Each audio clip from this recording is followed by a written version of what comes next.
मैं जैसे मेरे लोगों को, मैं ऑफिस नहीं जाता लेकिन लोगों को मिलता हूँ, मेरे मार्केटिंग टीम को मिलता हूँ कि भैया आज ये वाले गणेश पेट में अगर आप देवी चौक पे मिल जाओ, आज नवरात्र चालू हो रहा है, तो सबको सुबह मिल लिया मैंने 8:30 बजे, समझ रहे, स्क्वायर पे। तो मार्केटिंग टीम को वहाँ बुला लिया, तो उसको अपन तैयार होकर बैठेंगे तो आएंगे ना, कुछ नहीं तो चेहरा दिखाने तो आएंगे, घर से तो बाहर निकलेंगे। तो इस तरह से करना है, बहुत सारी चीज़ें इस तरह की मैं करते रहता हूँ। अभी 9 दिन क्या है, पहले मैं जहाँ रहता था तो वो करीब कितना किलोमीटर होगा, 10 किलोमीटर होगा, तो वो पैदल जाते और फिर इस तरह से करते। जब गणेश जी रहते तो गणेश टेकरी चले जाते, गणेश के मंदिर एक बहाना है, कहने का मतलब एक्टिविटी ओरिएंटेड रहना चाहिए।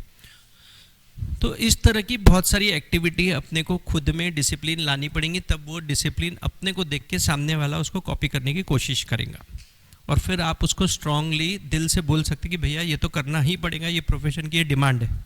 जो सुबह उठ नहीं सकता, निकल ही नहीं सकता, कॉल्स नहीं कर सकता, तो नेचुरली उसका सक्सेस रेट कम रहेगा। तब उस पर उसको थोड़े अलग तरीके से काम करने के लिए अपने को कहना पड़ेगा। तो ये सब डिसिप्लिन आप लोगों ने अपने में लाई, ये सब डिसिप्लिन उसको मल्टीप्लिकेशन में सामने वाले से करवा के लेना है।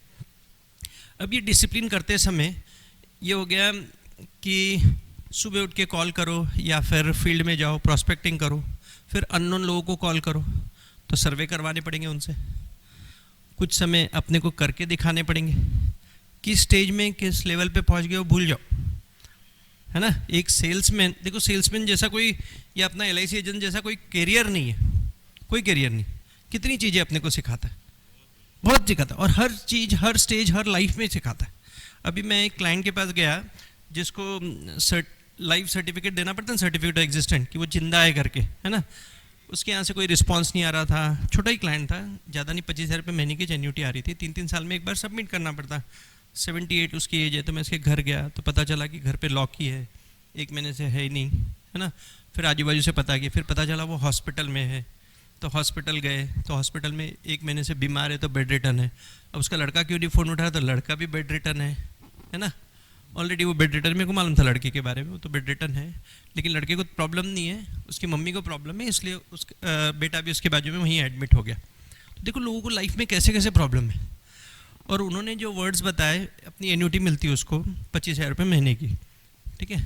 तो बोले मेरे को सिर्फ एन्यूटी के पैसे जमा हो रहे, आज मैं बैंक नहीं जा सकती, वो लेडी है, बैंक नहीं जा सकती,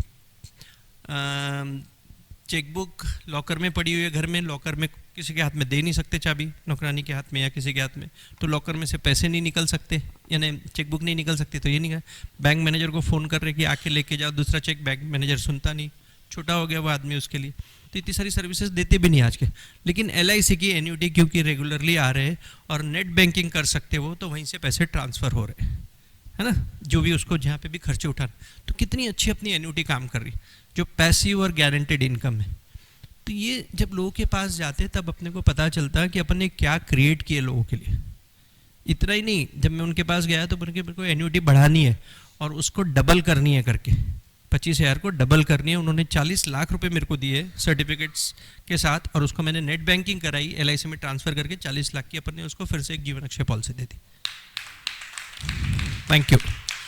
that is a greatness of this product, what we have created. उसका बेनिफिट कैसा हो रहा, बाकी सब चीज़ें कहीं नहीं होती ऐसा, बिना मॉनिटर किए कहीं पैसे नहीं होते, कहीं पैसे नहीं मिलते बिना मॉनिटर किए, कमाने के लिए मॉनिटर करना पड़ता। LIC का ये पैसिव और गारंटेड, जो कोई भी हालत में उसको काम आ रही, कोविड के समय भी काम आ रही, सब में काम आ रही। कोविड में भी बहुत लोगों ने रियलाइज़ किया, ये गजब की तकलीफ हुई।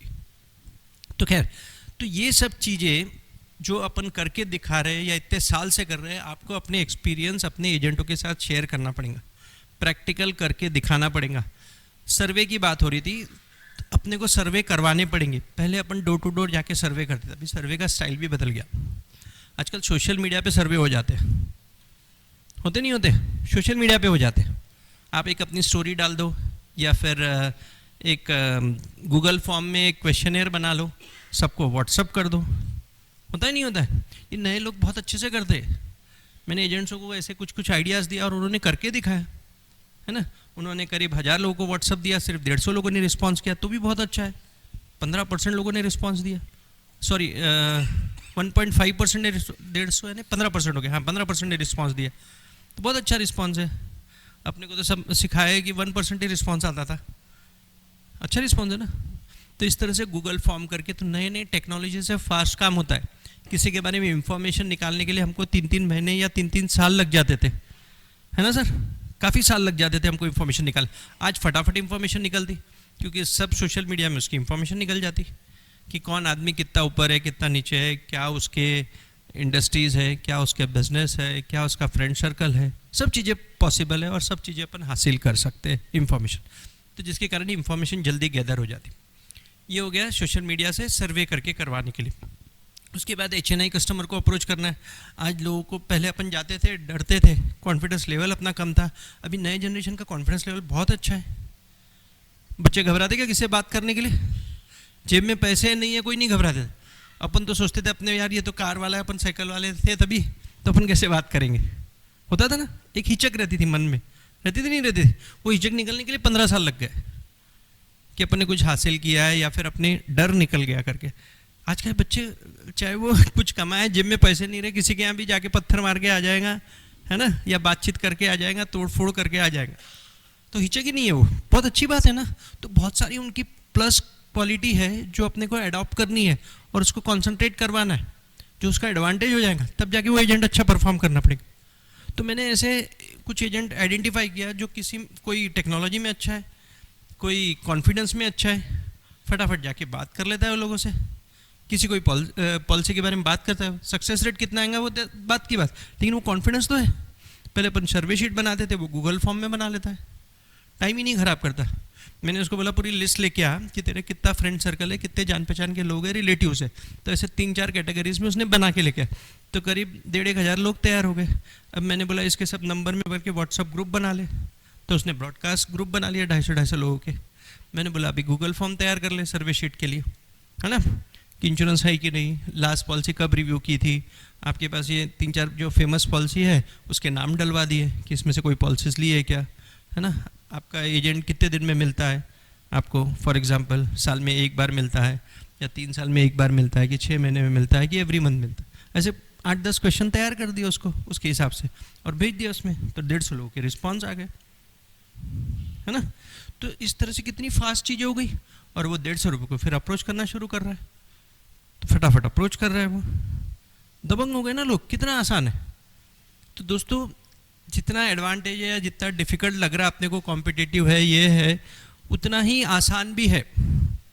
मैक्सिमम मार्केट इतना अच्छा हो गया, इतना पॉजिटिव हो गया कि लोगों के पास नई LIC तो दूसरी पॉलिसीज़ भी है, किसी ने ऑब्लिगेशन से ली होंगी या किसी ने जान पहचान के थ्रू या बैंक के थ्रू, किसी ना किसी से ले लेते हैं, फ्रेंड सर्कल के थ्रू लेते हैं ना पॉलिसीज़। तो अलग अलग तरीके से लोगों के पास पॉलिसीज़ है। अगर पॉलिसीज़ है तो अपने लिए वो पॉजिटिव बात है, ईजी है उसको बातचीत छेड़ने के लिए कि भैया तेरे पास तो टर्म, और मैं तो सिर्फ एक ही क्वेश्चन पूछता हूँ आजकल, टर्म इंश्योरेंस है कि नहीं आपका, और सबको बोलता हूँ टर्म इंश्योरेंस रहना चाहिए करके। घबराओ मत दोस्तों, टर्म इंश्योरेंस है ना, और वो भी बोला प्राइवेट का लेना है, प्राइवेट का ले क्या फ़र्क पड़ता, सब क्लेम देते, वो सब बात गलत है या उतनी सही नहीं है मेरे हिसाब से, सब लोग क्लेम देते हैं, ऐसा नहीं प्राइवेट वाले क्लेम नहीं देते, देते कि नहीं देते, मैंने सब एक्सपीरियंस कर लिया दोस्तों, क्योंकि इतने लोग मिलता है, इतना बड़ा क्लाइंट बेस है, मुझे सब मालूम है। अपनी LIC की पॉलिसीज थी, प्राइवेट की पॉलिसी, प्राइवेट वालों ने भी उनको क्लेम दिया, अपन ने भी क्लेम दिया कोविड में, सब एक्सपीरियंस कर लिए। इतने सारे क्लेम सेटल किए, कभी नहीं कर रहे थे ज़िंदगी में, उतने 2 साल में क्लेम सेटल कर लिए। तो बातचीत ही शुरू कर लो टर्म इंश्योरेंस से। मैंने एक लड़का भी तैयार किया उस CLI में जो सिर्फ टर्म इंश्योरेंस की बात करता, मैं बोला तेरे को बेचना ही टर्म इंश्योरेंस है, तो 10 टर्म इंश्योरेंस बेच के आ जा, मैं बोला बाद में तेरे को दूसरी पॉलिसी सिखाऊंगा। ऐसे तैयार करो एजेंट, है ना। और वो मारवाड़ी आदमी है, जैन आदमी है ऊपर से, कितने जैन लोग बैठे, वेरी गुड, आप लोग कैलकुलेशन में नंबर 1 रहते है ना।